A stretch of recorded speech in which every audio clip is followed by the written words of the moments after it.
Hello guys, welcome to my channel. आज की इस वीडियो में हम अल्फ्रेड लॉर्ड टेनिसन की एक बहुत ही बढ़िया सी पोयम को डिस्कस करने वाले हैं। इस पोयम का नाम है ब्रेक ब्रेक ब्रेक।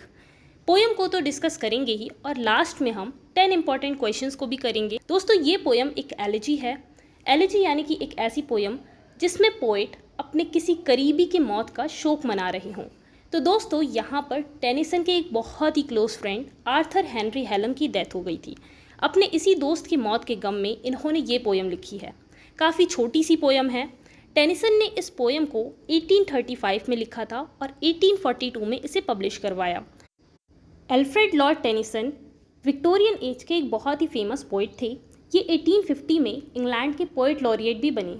दोस्तों, इंग्लैंड और अमेरिका की गवर्नमेंट कुछ टाइम पीरियड के लिए एक पोइट को अपॉइंट करते हैं ताकि वो पोएम्स लिखकर पोइट्री को प्रमोट करें। तो टेनिसन भी इंग्लैंड के पोइट लॉरिएट रहे। दोस्तों, इस पोएम में टेनिसन ने अपने बहुत ही पर्सनल फीलिंग्स और पेन को एक्सप्रेस किया है।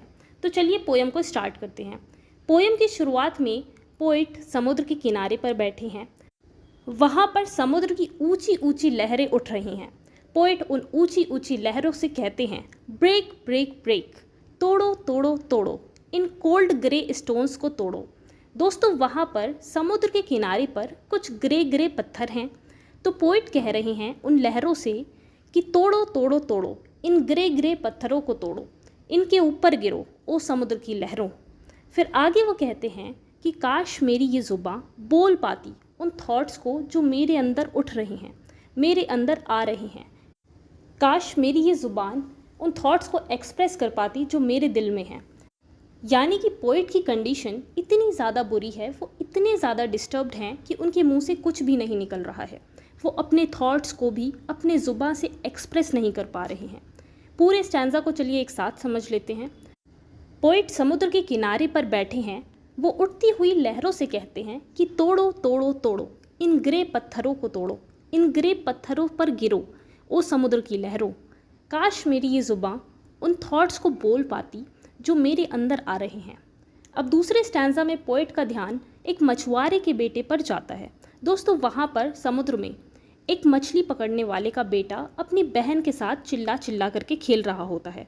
तो उसी मछली पकड़ने वाले के बेटे को देखकर पोइट कहते हैं, ये उस मछुआरे के बेटे के लिए अच्छा है कि वो अपनी बहन के साथ खेलते हुए खुशी से चिल्लाए।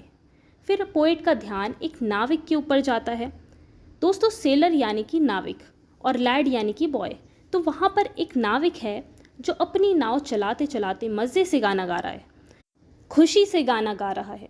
तो पोइट कहते हैं कि ये उस नाविक के लिए अच्छा है कि वो बोट चलाते चलाते खुशी से एंजॉयमेंट में गाना गा रहा है। तो आपने एक चीज़ यहाँ पर ध्यान दी दोस्तों, पोइट खुद तो दुखी बैठे हैं, लेकिन जो लोग खुश हैं उनके लिए पोइट कह रहे हैं उसका बढ़िया है वो खेल रहा है, उसका तो बढ़िया है वो मज़े से नाव चला रहा है। तो यहाँ पर एक जेलसी देखने को मिल रही है पोइट के अंदर उन लोगों के लिए जो खुश हैं। तो एक बार कंप्लीट स्टैंजा को समझते हैं। पोइट कह रहे हैं ये उस मछुआरे के बेटे के लिए अच्छा है कि वो अपनी बहन के साथ चिल्ला चिल्ला के खेल रहा है। ये उस नाविक के लिए भी अच्छा है जो अपनी नाव चलाते चलाते गाना गा रहा है। अब चलते हैं थर्ड स्टैंजा पर। And the stately ships go on. Stately का मतलब है बड़े बड़े जहाज़, लैविश जहाज़, और हेवन का मतलब है पोर्ट या बंदरगाह, जहाँ पर शिप्स आकर रुक जाती हैं। तो जैसे एयरपोर्ट होता है वैसे ही शिप के लिए भी पोर्ट होता है। तो पोइट कह रहे हैं कि ये जो बड़े बड़े जहाज़ हैं ये भी मेरे सामने से निकल कर अपनी पोर्ट की तरफ जा रहे हैं, अपनी मंजिल की तरफ जा रहे हैं। लेकिन ये निकलते हुए जहाज़ों का खूबसूरत नज़ारा भी मेरे मन को ठंडक नहीं दे सकता, सुकून नहीं दे सकता, और ज़्यादा देर तक ये नज़ारा मेरे माइंड को बिज़ी नहीं रख सकता। पोइट को फिर से अपने दोस्त की याद आ जाती है और कहते हैं कि अब वो मुझे टच नहीं कर सकता क्योंकि उसके हाथ अब नहीं रहे, उसके हाथ अब वैनिश हो चुके हैं, गायब हो चुके हैं, क्योंकि उसकी डेथ हो चुकी है।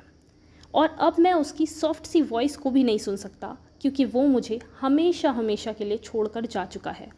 तो पोइट को अपने दोस्त की बहुत ज़्यादा याद आ रही है। अब पोइट अपने दोस्त को ना तो टच कर सकते हैं, ना ही फील कर सकते हैं, और ना ही आवाज़ सुन सकते हैं उसकी।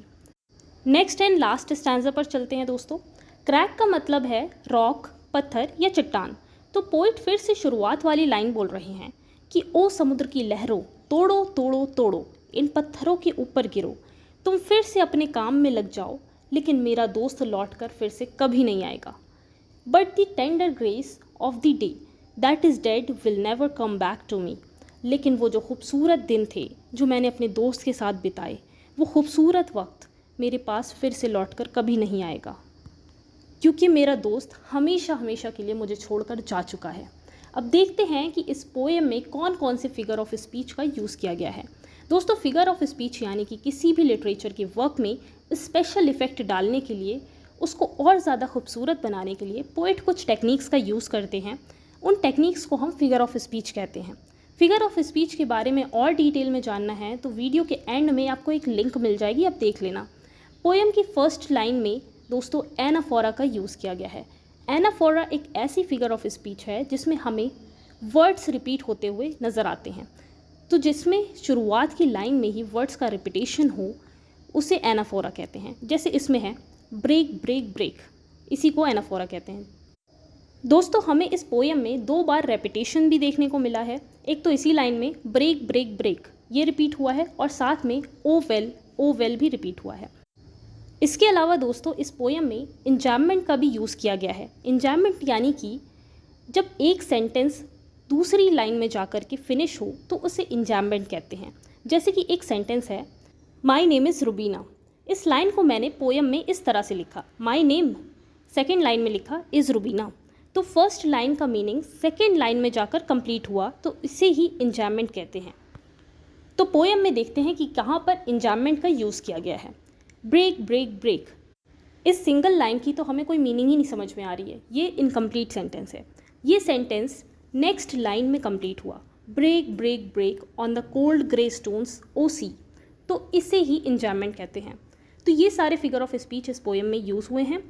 अब इस पोएम के कुछ इंपॉर्टेंट MCQs देख लेते हैं, जिससे आपको पता चल जाएगा कि आपको कितनी अच्छे से पोएम समझ में आ चुकी है। हर क्वेश्चन के लिए आपको 10 सेकेंड मिलेगा। कमेंट बॉक्स में आपको आंसर करना है और लास्ट में अपना स्कोर ज़रूर से बताना है, ठीक है। फर्स्ट क्वेश्चन है आपके सामने, what was the happening in the sea shore. तो पोएम में सी शोर पर क्या हो रहा था। सी शोर यानी कि समुद्र का किनारा। तो ऑप्शन ए है the sea waves were hitting the rock. Option B है the fisherman's children were playing. Option C है the sailor lad was singing. और डी है ऑल ऑफ दीज।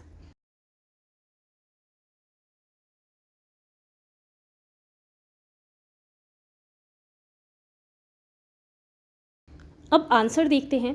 देखिए, सी वेव्स पत्थर के ऊपर गिर रही थी, बिल्कुल सही बात है। मछुआरे के बच्चे भी खेल रहे थे और नाविक भी गाना गा रहा था। तो तीनों ही ऑप्शन बिल्कुल करेक्ट हैं, तो हमारा आंसर हो जाएगा D, all of these. Next question है, what is the name of Tennyson's friend who died. Tennyson के फ्रेंड का क्या नाम था जिनकी डेथ हुई है, जिनकी डेथ का शोक पोएट ने इस पोएम में मनाया है। ऑप्शन ए है मैगन गार्बर, बी आर्थर हेनरी हेलम, सी आर्थर थॉमसन और डी है आर्थर हेनरी स्वेनियल। पोएम के स्टार्टिंग में ही मैंने आपको बता दिया था, याद करिए।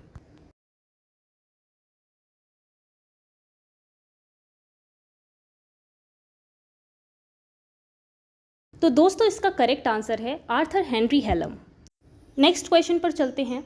The poem break break break was published in option A 1840, option B 1841, option C 1842 और ऑप्शन डी 1843।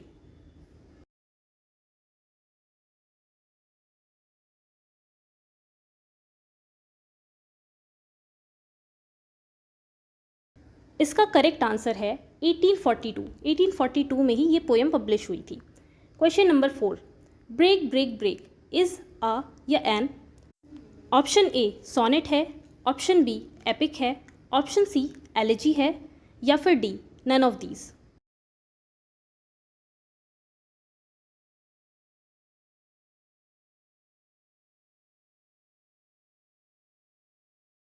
दोस्तों, ये एक एलेजी है, तो इसका करेक्ट आंसर हो जाएगा सी। क्वेश्चन नंबर 5 है, what is the meaning of crags. Option A bay surrounded with sea cliffs, option B rough and steep masses of rock, option C big and grand ship, option D none of these.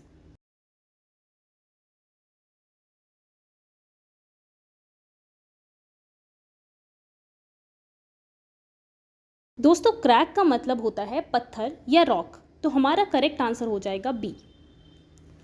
What is the colour of the rock in the sea shore? Option A grey, option B black, option C brown या option D dark brown. कौन सा colour था rock का?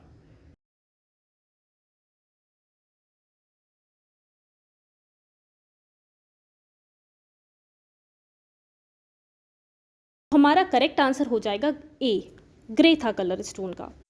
Question number 7 है, and the dash ships go on, fill in the blanks. Option A kingly, option B jolly, option C stately या option D none of these.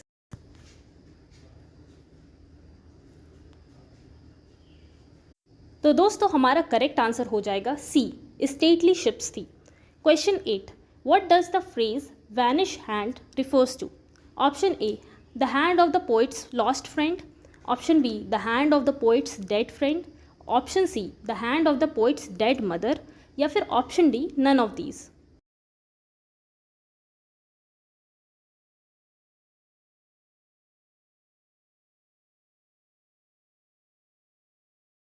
इसका correct answer है B, the hand of the poet's dead friend. Next question पर चलते हैं। Who sings in the poem break break break? Poem में कौन गाना गा रहा होता है?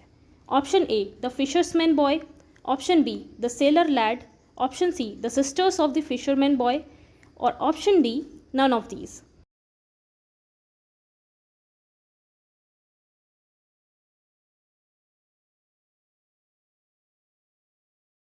तो दोस्तों नाविक गाना गा रहा होता है, आंसर हो जाएगा बी, द सेलर लैड।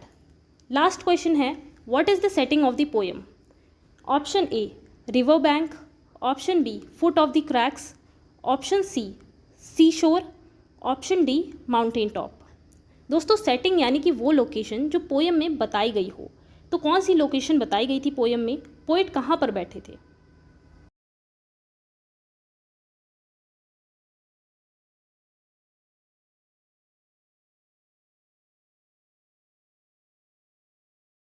तो हमारा करेक्ट आंसर हो जाएगा ऑप्शन सी, सी शोर।